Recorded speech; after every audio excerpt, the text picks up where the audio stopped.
이제 우리 찬송을 하시겠습니다. 찬송가 오늘 390부터 400장 사이에서 오늘 이 밤에는 찬송하겠습니다. 지금 7시 50분인데 8시까지 찬양하도록 합니다. 390장이요. 390장. 성도님 제가 찾아놨죠? 예.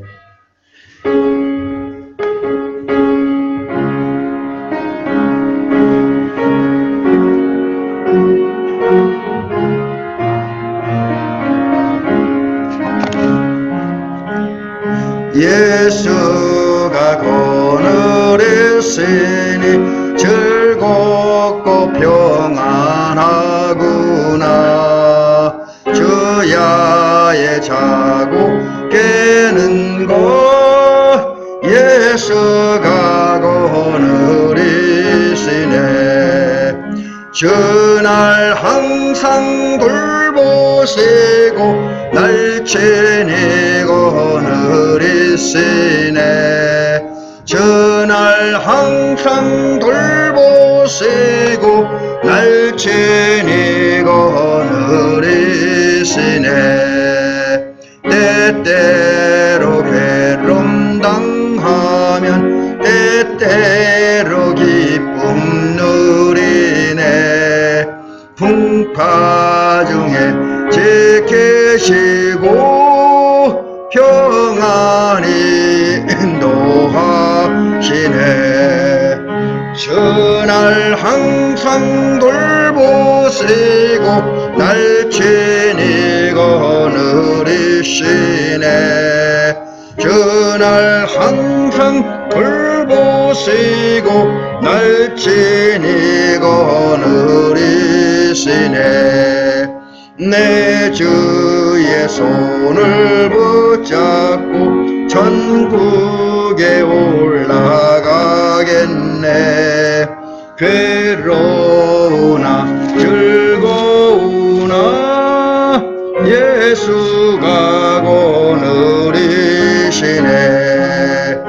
주날 항상 돌보시고 날 친히 거느리시네. 주날 항상 돌보시고 날 친히 거느리시네. 이 세상 이별할 때에 마귀의 권세 이기네.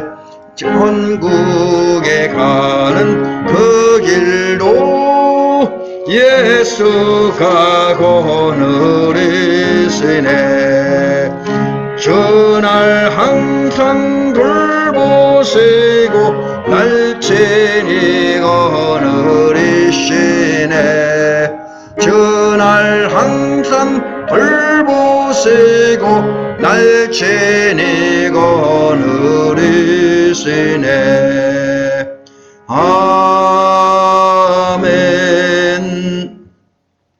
그 뒤에 온 올라온 구세주 예수 계속 찬송하시겠습니다.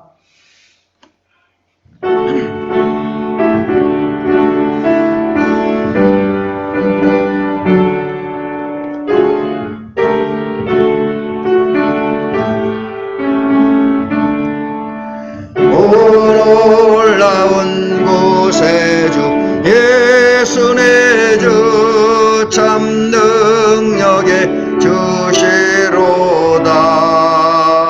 큰 바위 및 안전한 그곳으로 내 영혼을 숨기시네. 메마른 땅을 종일 걸어가도 나 피곤치 아니하며 저 외 험한 곳 내가 이를 때면 큰 바위에 숨기시고 주 손으로 덮으시네. 온 올라온 구세주 예수 내 주 내 모든 짐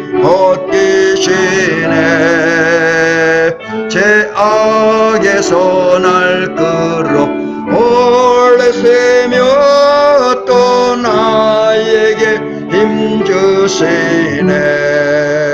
메마른 땅을 종일 걸어가도 나 피곤치 아니하며 저 험한 곳 내가 이를 때면 큰 바위에 숨 계시고 저 손으로 덮으시네.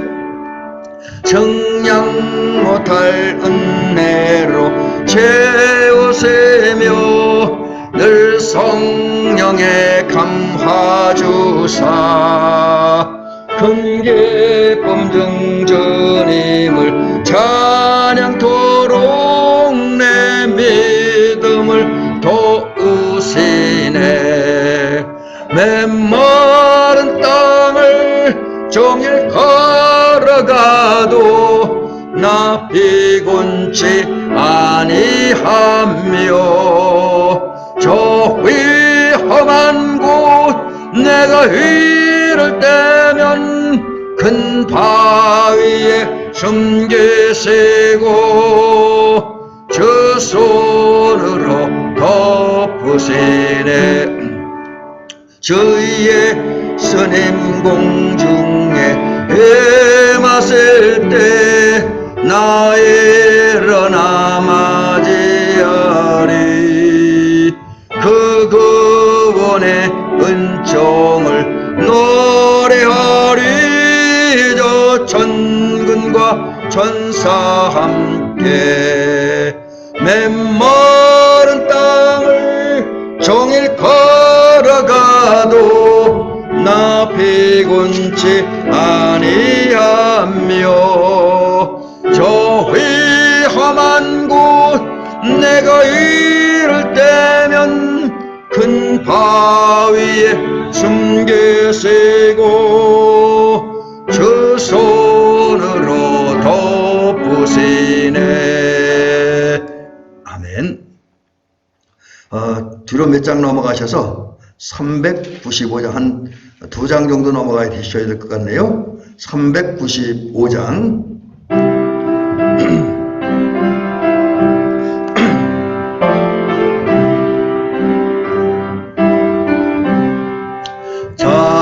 자비하신 예수여 내가 사람 가운데 의지하리 없으니 슬픈 자가 됩니다. 마음 심히 어두니 밝게 하여 주소서. 나를 보호하시며 항상 인도하소서. 죄를 지은 까닭에 나의 마음이 고나니 용서하여 주시고 쉬게 하여 주소서.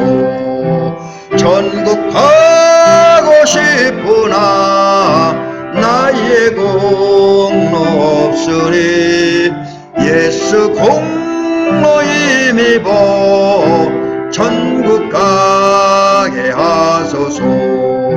허락하신 이루어 사랑 항상 있도다. 모두 이루어주심을 나는 믿사옵니다. 구주밖에 누구를 달리 찾아보리요. 복과 영생 예수님 더운 알 것 없도다. 거룩하신 구주여 일어날 사셨으니 어찌 감사하오니 말로 할 수 없도다. 주의 귀한 형상을 나도 있게 하시고 하늘 날아가서도 사랑하게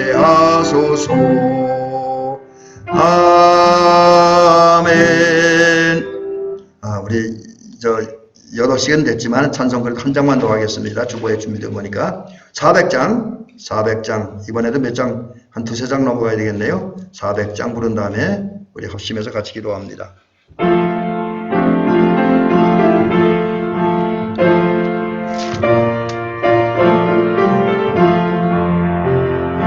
험한 시험물 속에서 나를 건져주시고 노한 풍랑 지나도록 나를 숨겨주소서. 주여 나를 돌보시사 보이 품어주시고 험한 풍파 지나도록 나를 숨겨주소서. 새 능력 무한하사 모든 시험 이기고 풍랑까지 다스리는 주님 앞에 비우니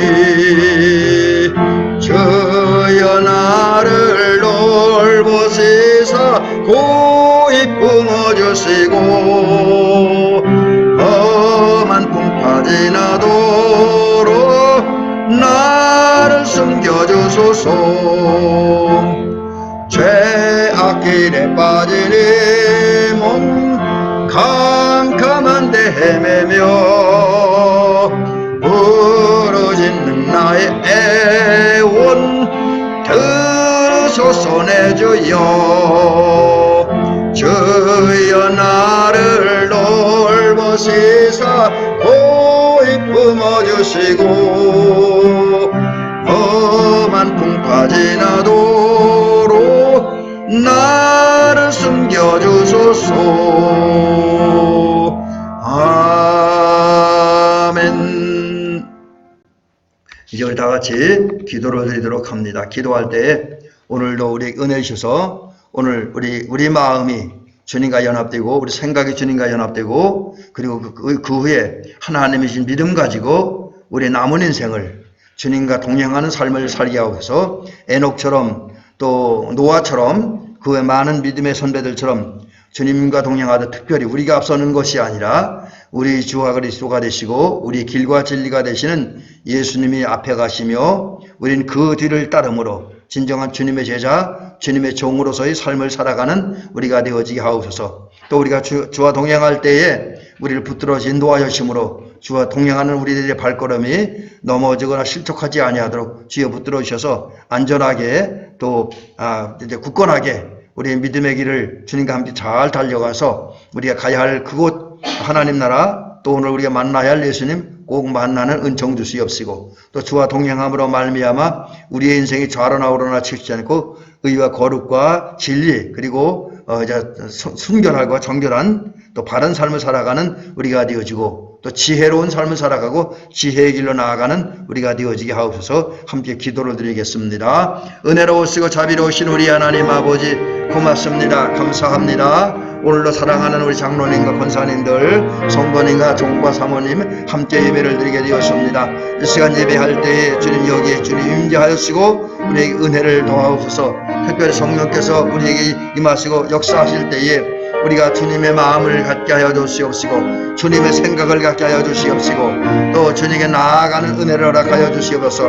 특별히 사랑하는 대미교 성도님들 오늘 이 예배를 통해서 더더욱 주님께로 달려나가며 주님께 깊이 들어가며 주님을 만나러 위해서 몸부림치고 애쓰고 헌신하는 우리가 되어지게 하옵소서. 또 간구하옵나니 우리가 주님을 찾을 때 주님도 우리에게 오셔주시옵소서. 주여 아버지 하는 마가의 다락방에 오셨던 주님 것처럼 아버지 원산에 오셨던 것처럼 올더스 게이트거리에 오셨던 것처럼 주여 오늘 우리에게 오셔주시옵소서. 아버지 또 베트라인에 오셨던 주님 오늘 우리 이제 이 대밀교회 주일 저녁 예배에 참석하여 임하여 주시고 역사하여 주시옵소서. 그리고 하나님 우리의 마음에 큰 감동을 주시고 우리의 마음을 움직여 주셔서 아버지 우리가 주의 은혜를 느끼며 감사 감격 기뻐하는 시간 행복한 시간 되어지게 하옵시고 주님의 은혜가 너무 좋아서 너무 기뻐서 감격의 눈물을 흘릴 만한 그런 시간 되어지기를 원합니다. 또 하나님의 성령의 역사하심을 통해서 우리가 이제 위로하신 주님의 은총을 얻게 하여 주옵소서. 주님 이제 우리에게 다가오셔서 우리를 만나 주시옵시고 또 우리를 품어 주시옵시고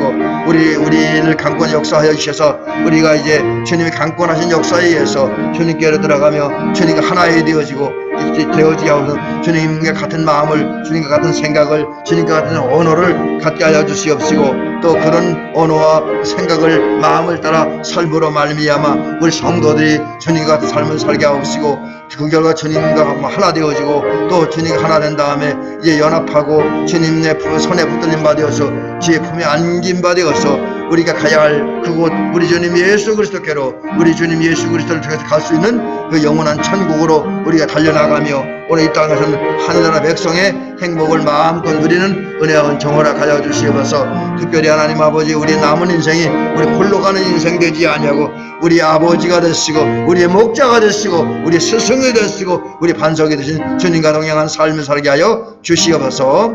제가 기도합니다. 하나님 오늘 우리에게 은혜 주시고 우리의 복을 주옵소서. 주님 우리를 주님의 품 안에 품어 주시옵시고 또 주님 은총 주셔서 우리의 생각이 우리의 마음이 주님 안에 머물러 있게 하여 주시옵시고 또 우리가 간구하고 소원할 때 주님 우리에게 오셔 주셔서 주님이 우리 안에 계셔 주심으로 이제 우리가 예배를 통해서 또 각가지 여러 신앙적 행위를 통해서 주님 만나고 주님과 하나이 되어지고 주님과 연합되어지게 하여 주시옵시고 주님의 손에 붙들림 받아서 남은 인생 주의 이끄심을 따라 주와 동행하는 삶을 살게 하옵소서. 또 주와 동행함으로 가장 견고하고 안전하고 복된 삶을 살아가는 우리가 되어지게 인도하여 주시옵소서. 예수님 이름으로 기도를 드리옵나이다. 아멘.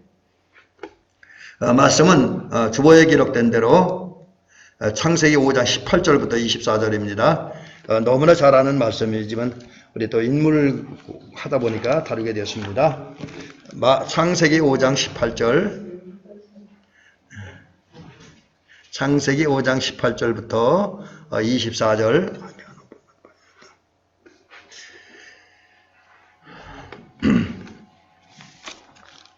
창세기 5장 18절부터 24절입니다.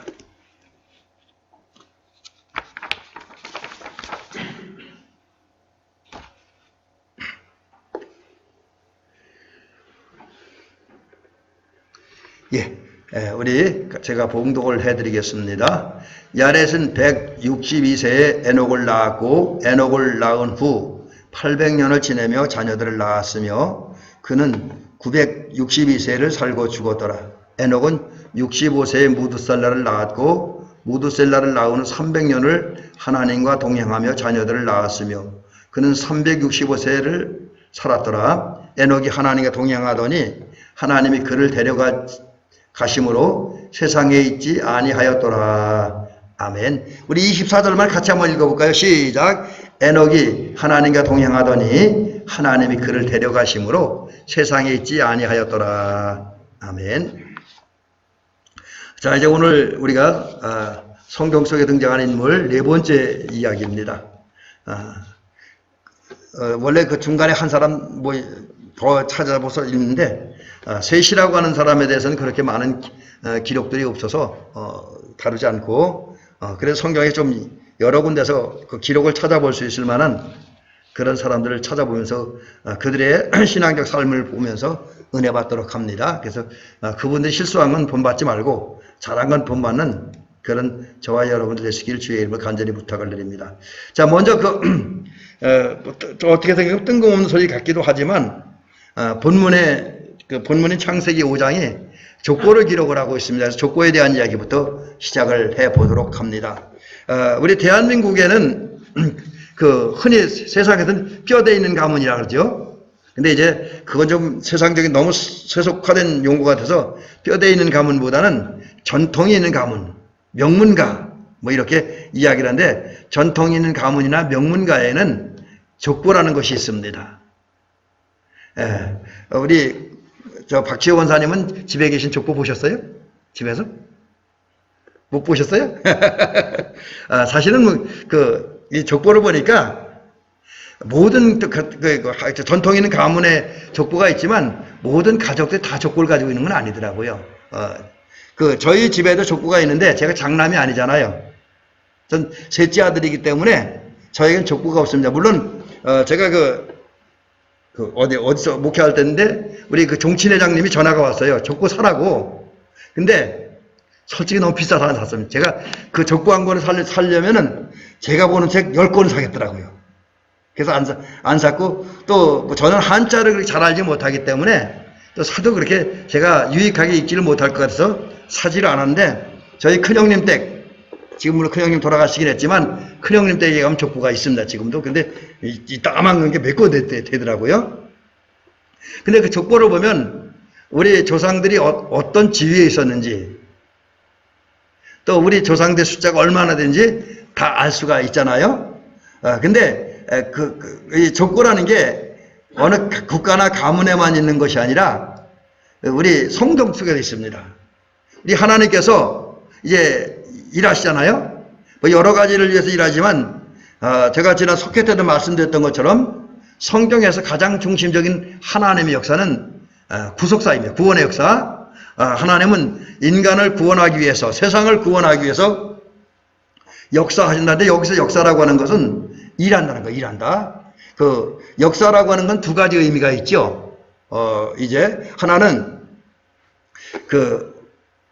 한 나라, 한 민족, 한 개인의 그 지나온 그 삶의 과정들, 또 거기서 있었던 사건들, 그것을 이제 기록해 놓고, 거기서 이제 시대를 읽기도 하고 교훈 얻는 게 역사이죠. 예를 들면 우리 대한민국의 지금 해방 후에, 우리 대한민국이 1948년도에 이제 건국이 되어졌으니까, 그때부터 시작해서 지금까지 역사를 대한민국 역사. 그래서 대한민국에서 벌어진 일들을 쭉 이제 기록해 놓은 자료들이 있죠. 그 다음에 조선시대 역사, 고려시대 역사, 또 삼국시대 역사, 통일신라 시대, 고려시대, 이런 데마다 그때 있었던 일들 쭉 기록해 놓은 자료들이 있습니다. 그걸 이제 역사라 그러죠. 근데 그것과 함께 또 하나는 일한다. 근데 요즘은 이제, 저 세대만 해도 하나님이 역사하신다, 이런 얘기를 많이 했는데, 언제부턴가 이 교회에서 이제 이 역사라고 하는 말보다 사역이라는 말을 많이 하더라고요. 사역.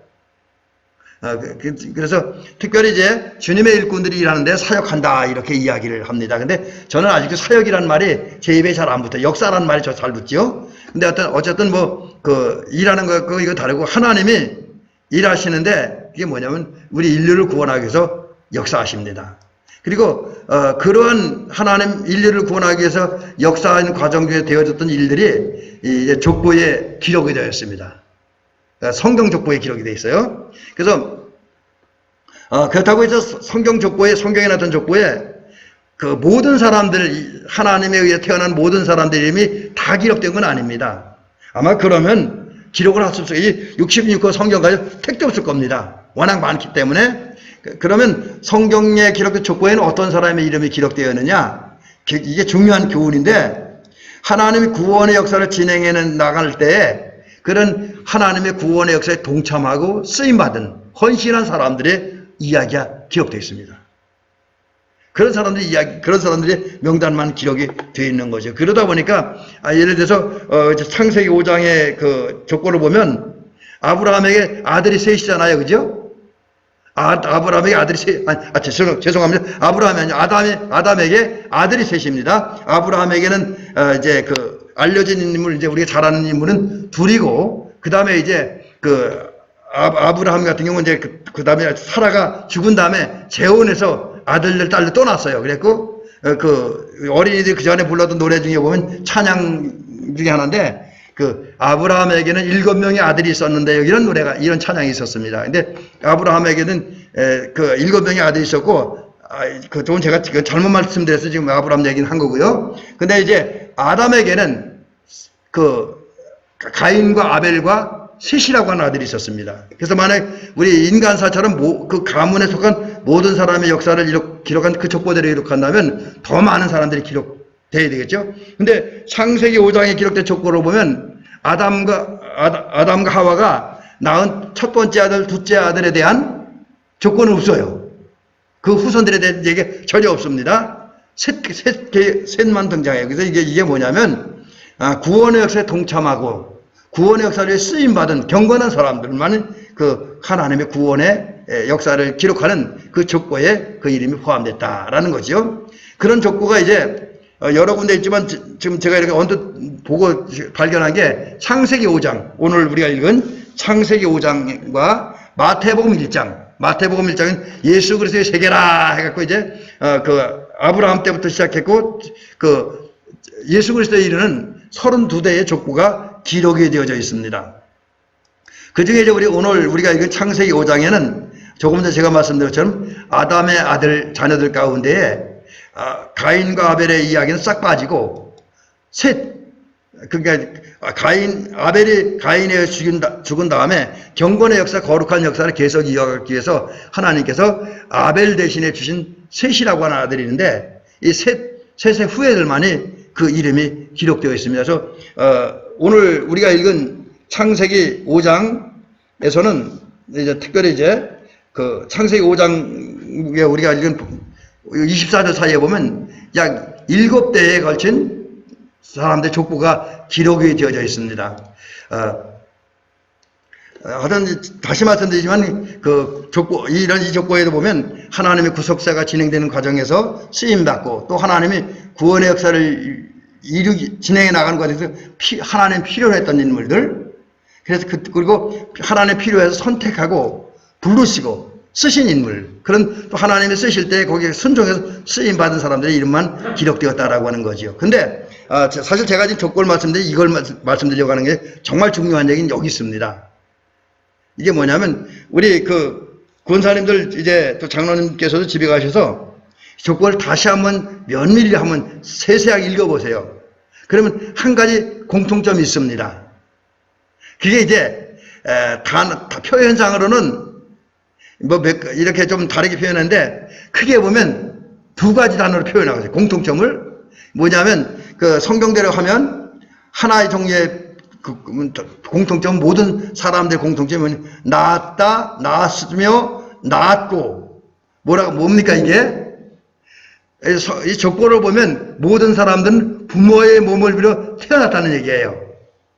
부모의 몸을 빌어 태어났습니다. 그런데 그 다음에 보면 모든 사람은 태어났지만 그리고 태어나서 산 기간은 달라요. 예를 들면 무두셀라 같은 경우는 이제 에녹의 아들인데 그분은 969살을 삽니다. 또 그의 아버지, 에녹의 아버지 야렛은 962세를 살고요. 뭐 그러나 또 오늘 본문에 등장하는 에녹은 우리 오늘 주인공이죠. 에녹은 365년을 삽니다. 그리고 나서 공통적으로 그들이 이제 에녹을 제외한 다른 분들 보면 죽었다. 몇 살을 상수하고 죽었다. 이런 얘기가 있습니다. 그래서 이걸 통해 발견한 그 인생의 법칙들이 뭐냐. 모든 인간은 반드시 태어나고 죽는다라고 하는 거지요. 그런 하나님의 법칙을 히브리서 9장 27절도 분명히 얘기하고 있어요. 이 말씀 보면서 늘 그 전에 우리 형님이 저에게 했던 말씀이 생각이 나는데, 우리 큰 형님이 생전에 계실 때 우리 아버님이 이제 좀 위독하셨어요. 그래서 좀 어려우니까 우리를 위로하기 위해서 형님께서 주시는 말씀이 이 히브리서 9장 27절 말씀을 이렇게 전화로 얘기를 하더라고요. 그게 뭐냐? 여기 이런 말입니다. 이게 하나님께 인간에게 주신 법칙. 죄 때문에 물론 온 거지만 한 번 죽는 것은 사람에게 정한 것이요. 그 후에는 심판이 있으리니. 그렇습니다. 이 말씀에 의하면, 또 족보에 의하면 모든 사람들은 한 번 태어나고 반드시 죽습니다. 저는 이제 그 전에 그 창세기를 이렇게 가지고 말씀을 하고 설교를 할 때 그런 말씀을 드렸던 적이 있어요. 성도들 신앙생활 잘하는 것은 인간은 어차피 한 번 죽는 거 아닙니까? 그런데 뭐 신앙생활 잘한다고 하는 건 여러 가지 의미가 있겠지만 그 중에 하나는 아브라함처럼 스데반처럼 잘 죽기 위해서 연습하는 거다. 그런 얘기까지 한 적이 있습니다. 그만큼 이제 죽음이라는 것은 또 성도들에게 있어서 상당히 중요한 부분이기도 합니다. 그런데 이제 에녹은 좀 달라요. 그래서 이제 에녹이 다른 점을 좀 살펴보려고 합니다. 우선 에녹에 대한 성경의 기록부터 다시 한번 살펴봅니다. 에녹에 대해서 이제 이 부분에 여러 가지 중요한 얘기들이 나오는데, 에녹에 대한 이야기는 창세기 5장 16절부터 24절에 나오고, 이제 나중 끝부분에 제가 한 번 더 소개하는데 히브리서 11장 5절과 6절에서 나옵니다. 여기 보면 오늘 우리가 본문에서 읽었지만 다시 한번 제가 읽어드리면 에녹에 대한 성서의 기록 첫 번째는 이런 겁니다. 야렛은 162세에 에녹을 낳았고 에녹을 낳은 후 800년을 지나며 자녀들을 낳았으며 그는 962세를 살고 죽었더라. 이건 에녹의 아버지가 962세에 죽었다는 얘기죠. 그 다음에 에녹은 65세에 무드셀라를 낳고 무드셀라를 낳은 후 300년을 하나님과 동행하며 자녀를 낳았으며 그는 365세. 이게 그의 아버지나 그 아들에 비하면 되게 짧게 살았어요. 그래서 사실 오늘 그 말씀은 제가 안 다루지만 어떤 이렇게 글을 보니까 왜 에녹은 하나님과 동행했는데 그 아버지나 아들보다 조금 살았을까? 이런 글도 하나 있는 걸 제가 잠깐 봤습니다. 근데 제가 자세히 읽지는 않았어요, 그거는. 근데 어쨌든 365세까지 살았고, 근데 끝이 중요한 거죠. 다른 사람은 다 죽었어요. 다른 사람은 다 죽었는데, 창세기 5장에 보니까 에녹은 하나님과 동행하더니 하나님이 데려가심으로 세상에 있지 않았다는 거죠. 이게 다른 사람들과 다른 거죠. 어쨌든 성경의 기록에 보면 에녹에 대한 기록은 짧습니다. 창세기의 기록에 보면 고작 7절에 불과해요. 창세기에. 근데 그 7절도 또 이렇게 오늘 자세히 살펴보면 제가 여기 PPT는 워낙 이제 글씨를 크게 해서 그렇지만 한글로 쓰니까 7절 중에 5절은 한 줄밖에 안 돼요. 그리고 22절과 24절만 한 2절이 조금 안 돼요. 그러니까 굉장히 짧은 기록이죠. 에녹에 대한 기록은 짧아요. 자, 그래서 22절과 24절만 그렇고, 그 다음에 이제, 제가 조금 전에 말씀드린 것처럼 히브리서 11장에 가면 그 11장 5절과 6절에 에녹에 대한 기록이 조금 있습니다. 그것도 그렇게 길게 기록되어 있지는 않습니다.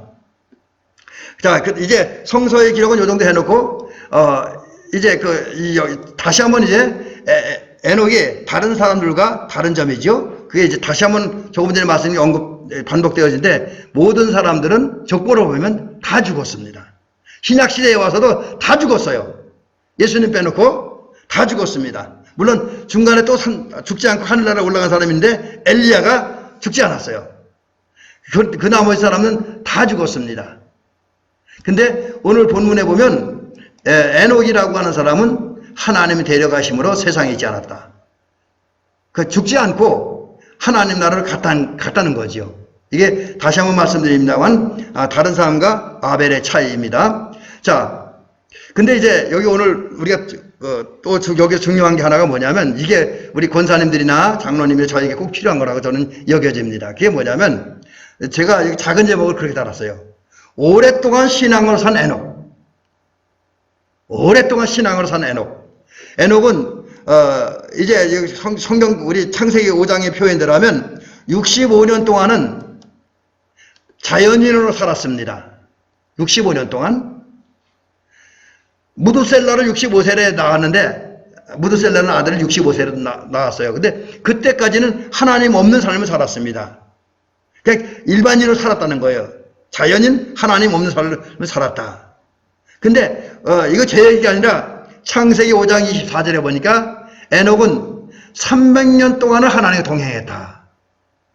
무슨 의미입니까?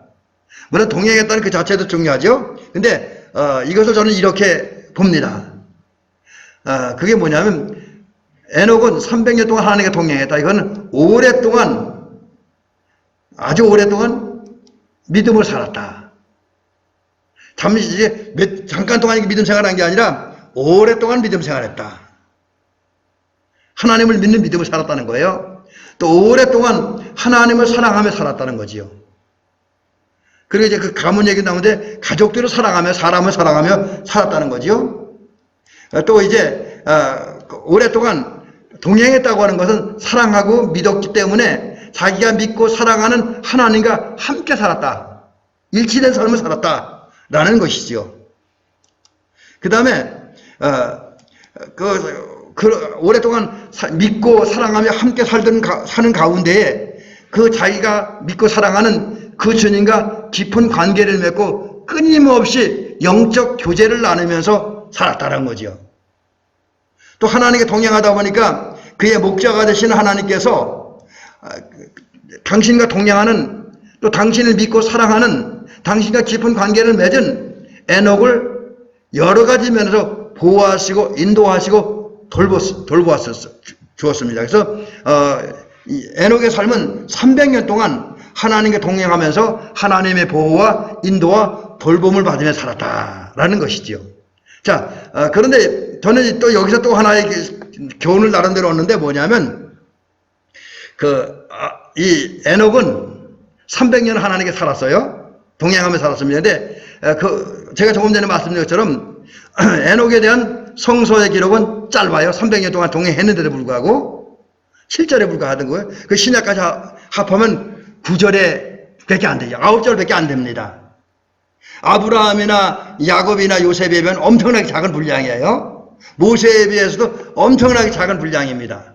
사도 바울에 비해서도 엄청나게 작은 분량입니다. 자, 그러면 아브라함이 300년 동안 하나님께 동행했는데도 불구하고 아브라함에 대한 에녹에 대한 기록은 고작 9절입니다. 이건 제 7절에는 구약에만 얘기한 거고요. 이거는 근데 무슨 의미가 있냐? 여기 중요한 의미가 있다라고 하는 거지요.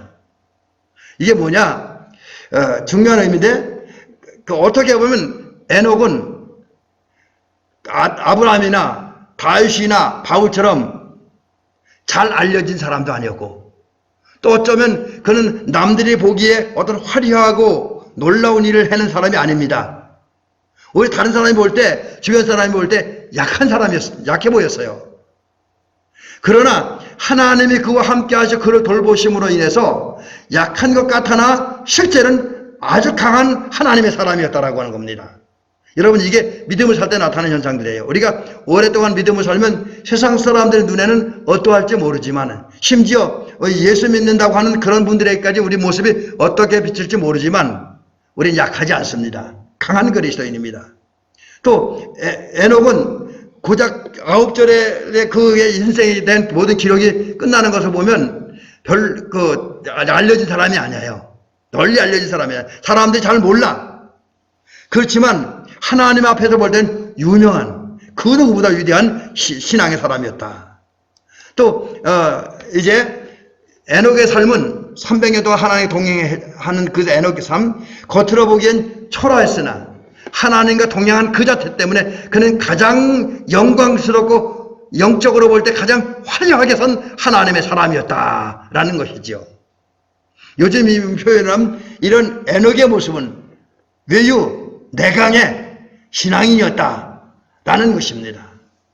우리 대몇개 성도님들도 오랫동안 믿음을 살고 하나님을 사랑하며 살고 하나님과 교제하면서 하나님과 연합하고 동행하는 삶으로 말미암아 에녹과 같이 다른 사람들이 보기에는 좀 초라해 보이고 약해 보이고 무명해 보인다 할지라도 실제로는 하나님의 은혜와 능력, 인도하심에 의해서 돌보심에 의해서 강한 그리스도인, 유명한 그리스도인, 영광스러운 그리스도인, 화려한 그리스도인, 능력 있는 하나님의 사람들이 되시기를 주님의 이름으로 간절히 부탁을 드립니다. 자, 그 다음에 이제 에녹이 살던 시대의 상황을 좀 잠깐 말씀드립니다. 이것도 굉장히 중요한 부분이기 때문에 한번 살펴볼 겁니다. 자, 에녹이 살던 시대는 그 신앙적으로나 도덕적으로나 한마디로 암흑기였습니다. 암흑기였어요. 그래서 여러 가지 이제 이런저런 좋지 않은 일들이 생기다 보니까 하나님께서, 물론 이건 에녹 시대는 아니고 에녹 다음 시대이긴 하지만, 무두셀라가 에녹의 아들 무두셀라가 죽은 다음에 심판을 했어요. 뭘로 심판했냐면 노아 심판 이전에 홍수 심판이 있었다 그래요. 그래서 많은 사람이 죽었고 그로 인해서 이제 대가 끊기는 가문들이 많이 일어났다라고 하는 거지요. 많은 대가 끊기는 현상들이 일어났습니다. 근데 그런 속에서 에녹의 삶은 빛났다라고 하는 거죠. 그래서 어떤 표현해 보니까 그걸 이렇게 표현했더라고요. 시궁창에도 백합화는 핀다. 냄새나는 똥물이 흐르는 그 시궁창에도 백합화는 핀다는 거예요. 그것에 비유하면서 에녹의 삶은 이런 삶이었다라고 하는 거죠. 뭐냐면 에녹은 그 시대적 상황을 볼 때 악하고 냄새나는 시궁창 가는 세상에 저기 살면서도 세상 사람들과 따라 오염되지 아니하고 오히려 그런 세상 속에서 하나님 마음에 드는 삶을 살았다. 세상의 환경과 상관없이 하나님의 마음에 드는 삶을 살았다. 또 하나는 에녹은 하나님의 눈에 쏙 들어온 사람. 하나님 딱 보니까 저 사람이야. 하나님이 인정할 만한 삶으로 살았다는 거지요. 죄악이 관영한 세상 속에서 에녹은 살았지만 에녹은 하나님의 사람이었기 때문에 특별히 하나님과 동행하는 사람이었기 때문에 죄에 오염된 세상에 물들지 않았다. 세상에 관영한 죄에 오염되지 않았다. 오히려 그는 세상 속에 살면서 죄악이 되는 것은 버리고 하나님의 사람으로서 취할 것, 하나님의 은혜와 사랑을 취하는 그런 삶을 살았다. 그래서 제가 여기에는 취할 것은 취하고 버릴 것은 과감하고 단호하게 버렸다. 왜? 부패한 세상 속에서 향기로운 삶을 살기 위해서, 하나님 마음에 드는 삶을 살기 위해서 그랬다는 거지. 또 그런 과정을 통해 결국 에녹의 삶은 죄악이 관영한 세상 속에서 죄를 멀리하고 오히려 깨끗하고 하나님 보시기에 순결한 삶을 살았다라는 겁니다. 여러분, 이런 것을 볼 때 사람들, 특별히 그리스도인들이 살아가는 데 있어서는 내 주변이 어떠하냐는 환경보다는, 내 주변이 더러우냐 추하냐 그거보다는 내가 어떻게 살아야 되겠다라고 하는 우리의 마음과 우리의 의지가 더더욱 중요하다.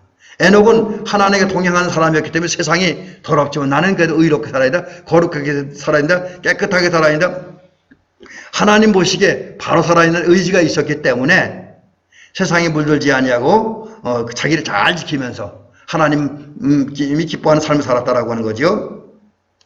또 이제 에녹의 가정 환경을 좀 살펴봅니다. 에녹의 가정 환경은 현대인 또 우리들의 가정 환경과는 매우 다르다라고 하는 거지요. 요즘 사회를 가리켜서 흔히 많은 분들이 이야기를 핵가족 시대라고 이야기를 합니다. 그래서 요즘에 아마 어느 가정이든지 3대가 같이 사는 가정이 드물지요. 3대가 같이 사는 가정은 드뭅니다. 또 같은 신앙을 가져서도 할아버지부터 아들 때까지 또 손자 손녀까지 몇 대가 한 교회를 섬기는 가정도 드뭅니다. 뭐 우리들도, 저도 마찬가지고 우리 권사님들 장로님도 마찬가지지만 요새 우리가 다 이렇게 흩어져 살다 보니까 한 교회를 섬기는 그런 그리스도인들도 적어요. 제가 어제인가 며칠 전에 유튜브를 보다 보니까 어떤 가정은 한 가문이 41년 동안 한 교회를 출석하면서 신앙생활했다 그래요. 참 훌륭한 가문인 것 같아요. 그래서 이렇게 현대인은 뿔뿔이 다 흩어졌기 때문에 그저 부부, 그 다음에 좀 많이 살면 자녀들, 또 좀 더 하면 어떤 가정들은 할아버지를 모시고 사는 가정도 있는데 할아버지 할머니를 모시고 사는 가정은 아주 드물지요. 근데 아담의 가문은 달랐다 그래요. 아담도 오래 살았고 셋도 오래 살았고 에녹도 오래 살다 보니까 에녹이 살 때까지 에녹의 가정은 7대가 함께 살았습니다. 첫 인간 아담.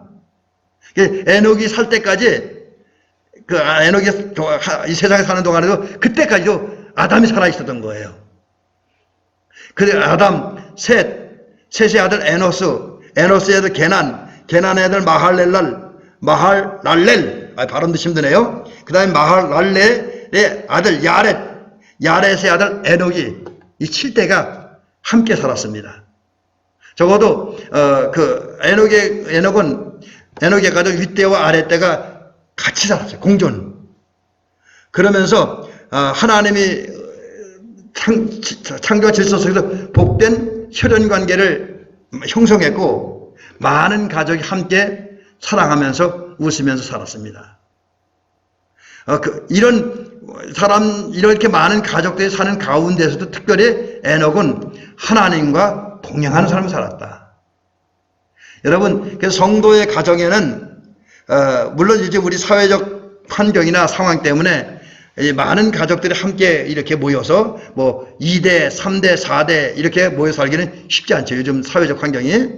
그렇지만은 적어도 성도의 가정에는 꼭 있어야 될 것이 있습니다. 하나님을 향한 믿음이 있어야 되고 또 그 믿음 안에서 오는 하나님을 향한 사랑, 사람을 향한 사랑이 있어야 돼요. 그래서 성도들의 가정에서는 하나님도 사랑하고 사람도 사랑하고 그런 사랑 속에서 그 모든 가족들이 함께 모일 필요가 있다라고 하는 거죠. 물론 조금 전에 말씀드린 것처럼 사회적 환경, 직장 환경 때문에 떨어질 수밖에 없지만 그러나 중요한 때는 그래도 가족들이 모여서 함께 교제하며 함께 기도하며 함께 찬양하며 함께 정을 나누는 그런 가정이 된다. 그런 상태에서 온 가족이 에녹처럼 하나님과 동행할 때 그 가문이야말로 복된 가문이다라는 것이죠.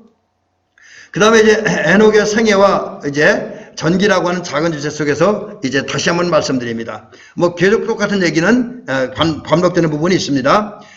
에녹은 무드셀라를 낳기 전까지 65년은 하나님 없이 살았고 300년 동안 하나님과 동행하며 살았습니다. 근데 문제는 조금 전에 말씀드린 것처럼 에녹에 대한 기록이 성경이 워낙 짧다 보니까 적다 보니까 그분이 어떻게 변화되는지 왜 변화되고 하나님만을 바라보고 사는지에 대한 그 원인과 이유는 알 수 없습니다.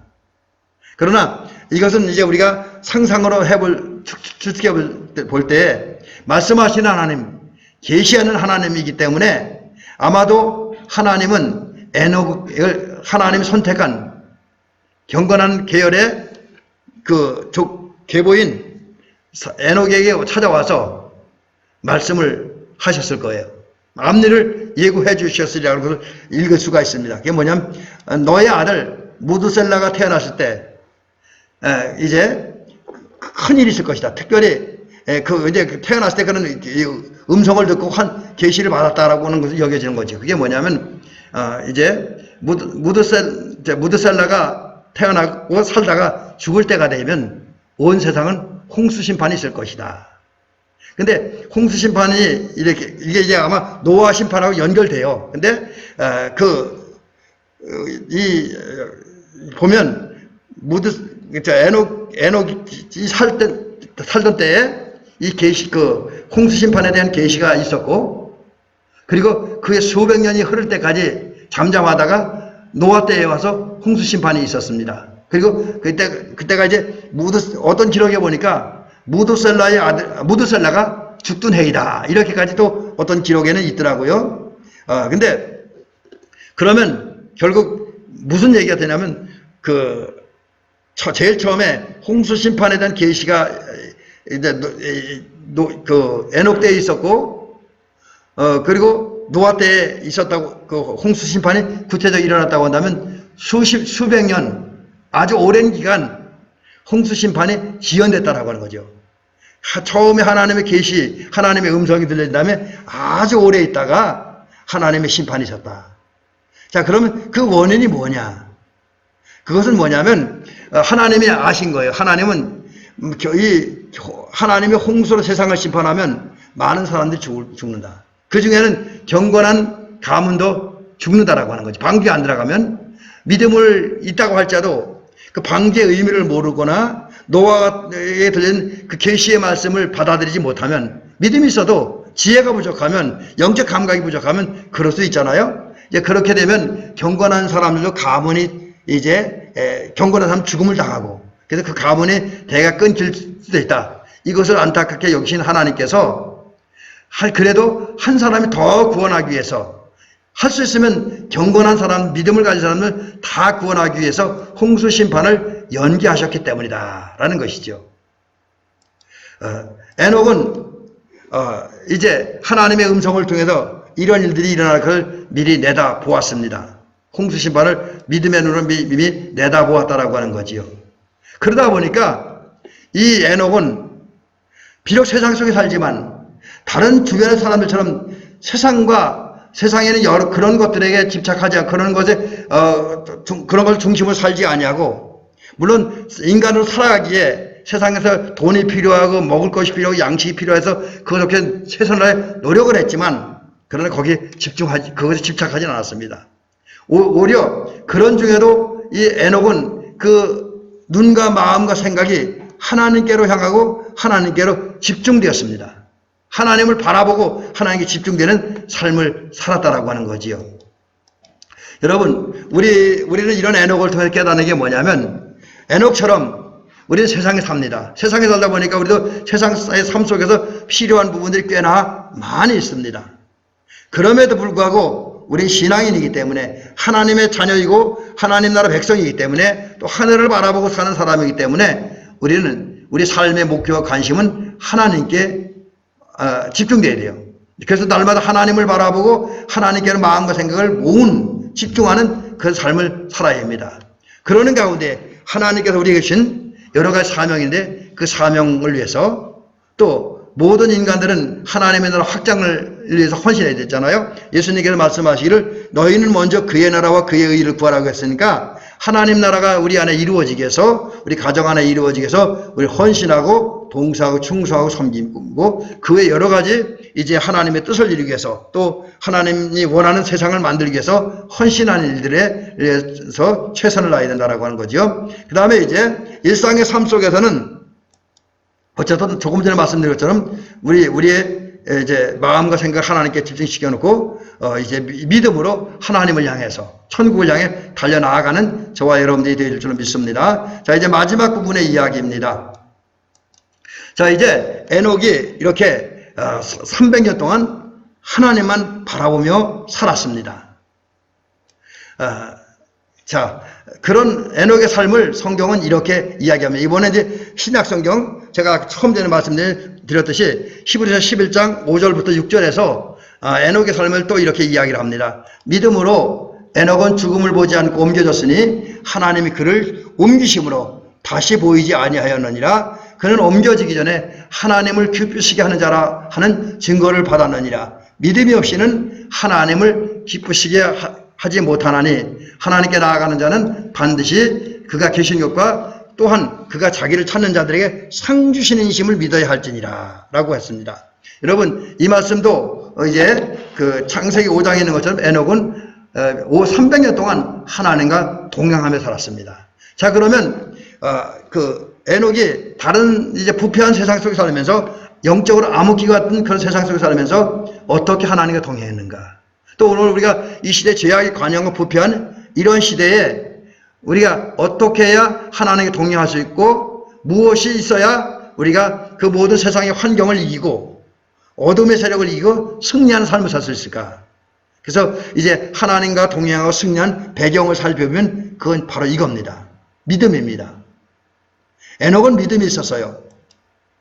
에녹은 하나님을 믿었습니다. 그래서 그는 이제 하나님을 믿는 믿음이 있었기 때문에 그 믿음으로 하나님을 바라보고 의지하는 거지요. 그리고 그 믿음이 있다 보니까 하나님을 공경하고, 그 다음에 그 삶 속에서는 생각을 늘 하나님께 집중시켜놓고 하나님을 의식하며 살았습니다. 하나님을 의식했어요. 뭐라든지 하나님 눈치 보면서 살았다라고 하는 거죠.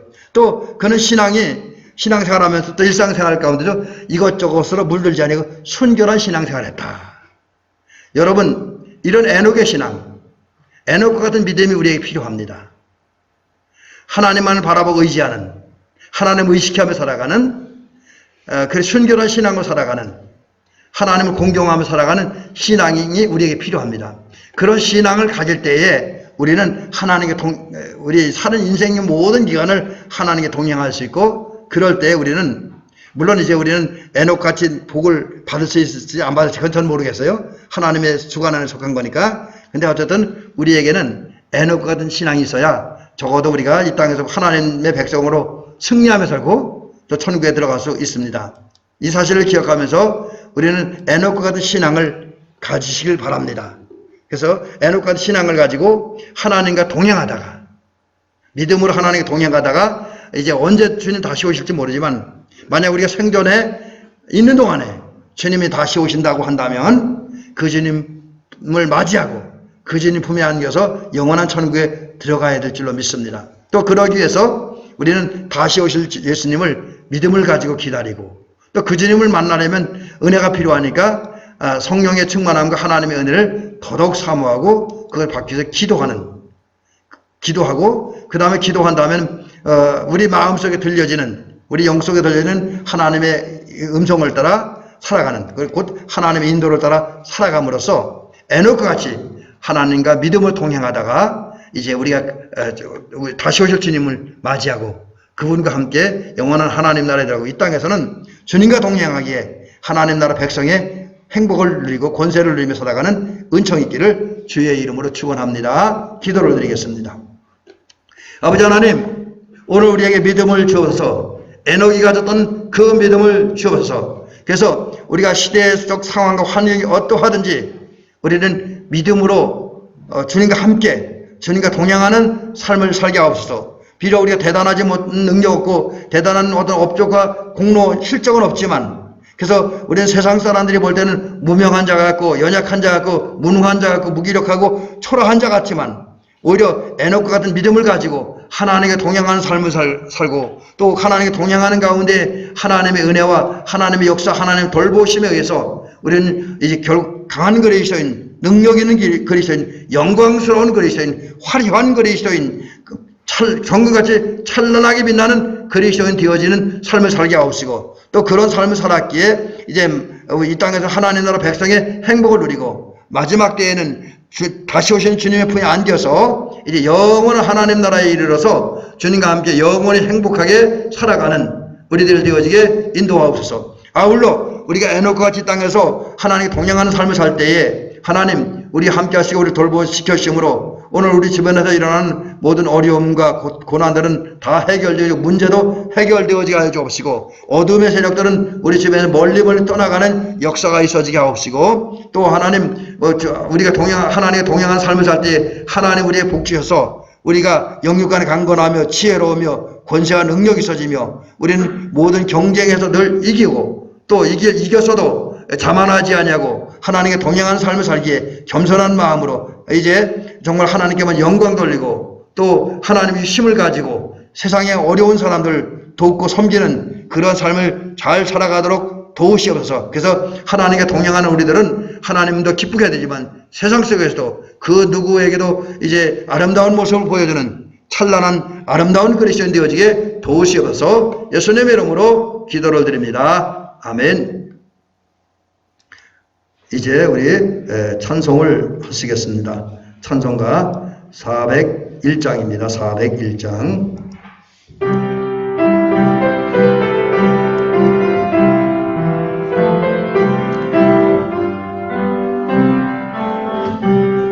주의 곁에 있을 때 마음이 든든하오니 주여 내가 살 동안 인도하여 주소서.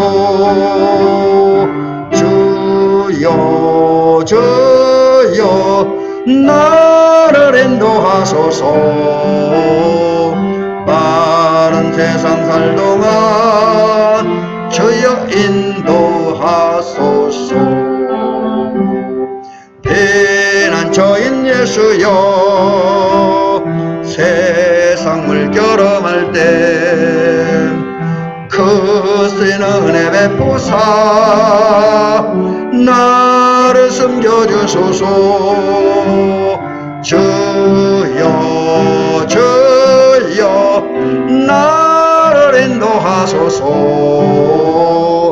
빠른 세상 살 동안 주여 인도하소서. 세상 풍파 지난 후 영화로운 나라와 눈물 없는 곳으로 들어가게 하소서. 주여 주여 나를 인도하소서. 빠른 세상 살 동안 주여 인도하소서.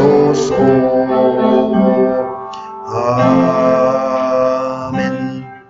기도하겠습니다. 이제는 우리 주 예수 그리스도의 은혜와 하나님 아버지의 사랑과 성령님의 감동 교통 역사 인도하심이 이제 에녹처럼 믿음을 가지고 끝까지 하나님과 함께 살고 하나님과 동행하다가 이제 하나님의 품에 안겨서 영원한 하나님 나라에 이르기를 원하고, 또 이 땅에서는 하나님과 동행하는 가운데 목자 되시고 산성이 되시고 보호자가 되시고 또 우리의 돕는 자가 되시는 주 예수 그리스도의 은혜로 말미암아 모든 것이 합력하여 선을 누리며 행복하고 복되게 또 역전의 복을 누리면서 성공적인 삶을 살기를 원하는, 또 하나님께 영광 돌리는 삶을 살기를 원하는 사랑하는 장로님과 권사님들, 집사님들, 대매교 모든 성도님들 위해 이제부터 영원히 함께 하옵시기를 간절히 축원하옵나이다. 아멘.